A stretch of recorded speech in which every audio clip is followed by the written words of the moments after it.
7. Barrett outside, the switch. Doncic goes, oh, what a great step! And then he hammers it home! Broke his ankles! Yo, what's going on, guys? Welcome back to a brand new video. I hope you guys are doing well. The New York Knicks wrapped up their 2022 NBA Summer League debut versus the Golden State Warriors. It was an absolute slaughter, especially at the end of the game. You could say we kind of took over at the tail end of that third quarter and that entire fourth quarter as well. Yes, Mac McClung got his buckets in the fourth quarter, finished with 17 points, I believe, but most of them were in garbage time. No doubt about it. Moses Moody absolutely cooked us. I think he finished with like 35, 36 points on extremely good efficiency. Was a difficult shot maker, and if you watched him, you know he's been that dog since he played at Arkansas. And I'm looking forward to seeing what his role is going to be with the Golden State Warriors this upcoming season, and many more ahead of that, because he's a professional shot maker that likes to get after it on both ends of the floor. But it is just Summer League. You can't read too much into Summer League, but you see his overall skill set and his knack of getting buckets. Jonathan Kuminga, it looked like he was way too much in his head. If you watch this game, he was missing free throws. He was extremely frustrated with himself when he turned the ball over. Like, you have to have that short-term memory. You need to be mentally tough out there on the floor, but you have to also keep in mind there may be jitters. Like, they haven't played an organized, live, real basketball game in a while, nationally televised at least. Yes, they've played in scrimmages, they've played in pickup games, but this is like on like national television. This is in front of everyone. This is on ESPN2. And it's just a big deal, you know. It's a big deal no matter what competition you're playing. But Kuminga struggled. Moses Moody, absolutely terrific. Mac McClung was pretty good in that fourth quarter.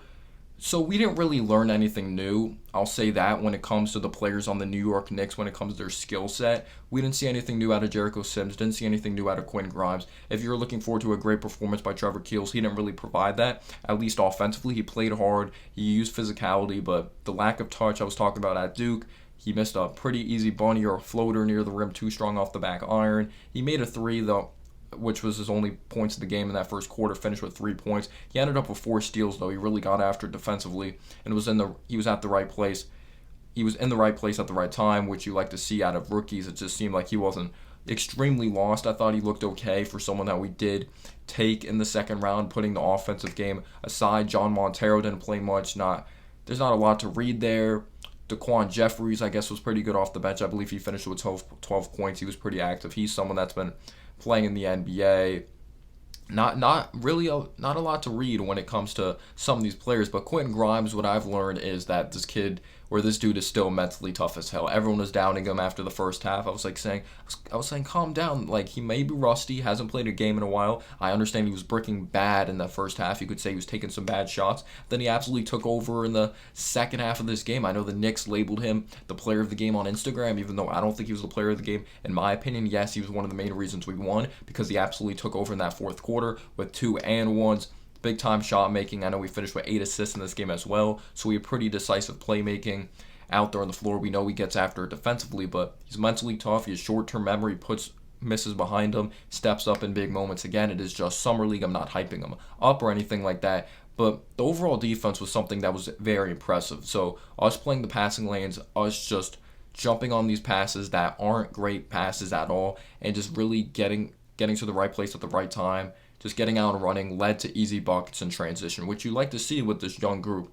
Pretty much young groups like to get out and run and get these easy buckets in transition with their athleticism, which I thought the Knicks did.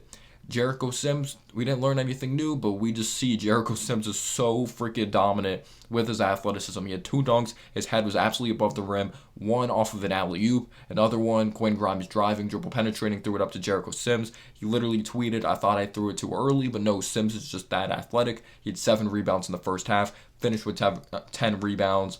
He had another play that he put the ball on the floor, went up extremely strong, used his physicality, which you really like to see out of Jericho Sims. Again, he's a quiet dude by nature, but you see him out there on the basketball floor, he plays extremely hard.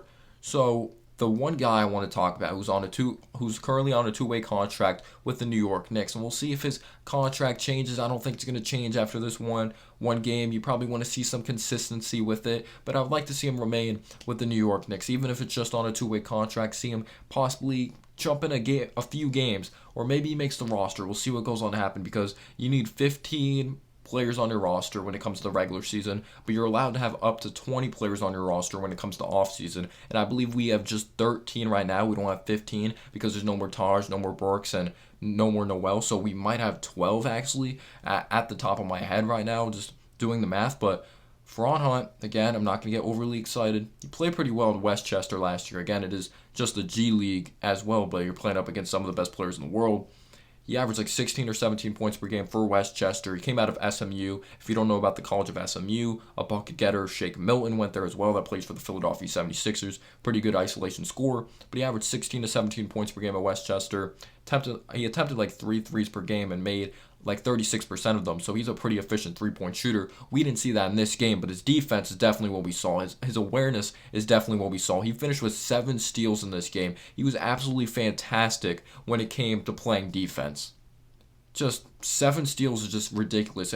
And the 2 steals that were the most impressive, not like he was picking up guys full court. He just had good awareness of, oh, this guy seems a little too relaxed. Like, welcome to the NBA. I've been in the NBA for a little bit as well. I played for the Dallas Mavericks. I've played in the G League. I was in one New York Knicks game at the very end of the season when Emmanuel Quickley and Obi Toppin went off. He didn't score in that game, but he got some experience there. So out of nowhere, good awareness, stole the ball before they even crossed half court, because there were some players that were pretty new to the NBA on the Golden State Warriors side of things.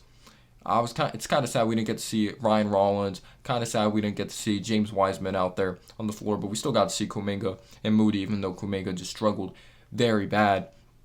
But his energy was contagious, just leading to offense and transition. He's a freak athlete. This dude is continuing to work downhill, which you love to see. I really like guys that are very aggressive going to the basket, and he probably knows he's a capable three-point shooter, but he's like, I'm going to be aggressive. That's what this team needs. We need to get more quality buckets. At one point, Grimes was forcing shots. McBride was all right. McBride wasn't crazy good or anything like that. I think he personally was an all right facilitator. I think his decision making still needs work. I don't look at him as like our future guard, but as a nice depth piece, maybe still brings pretty good energy on the defense side of the basketball. Like, this was a damn good defensive lineup. I'll say that.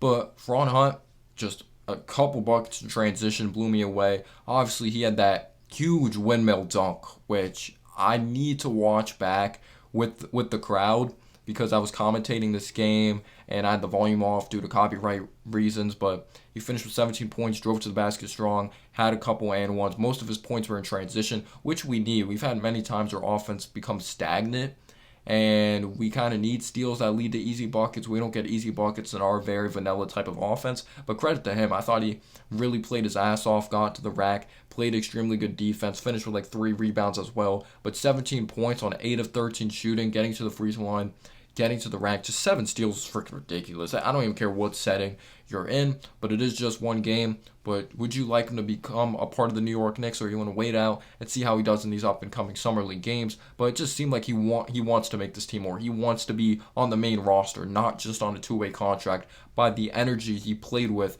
out there on the basketball floor.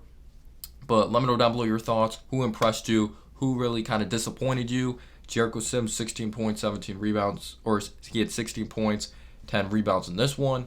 And the New York Knicks come out victorious. Let me know down below your thoughts. I really appreciate your support. You guys are absolutely amazing. Peace out, y'all.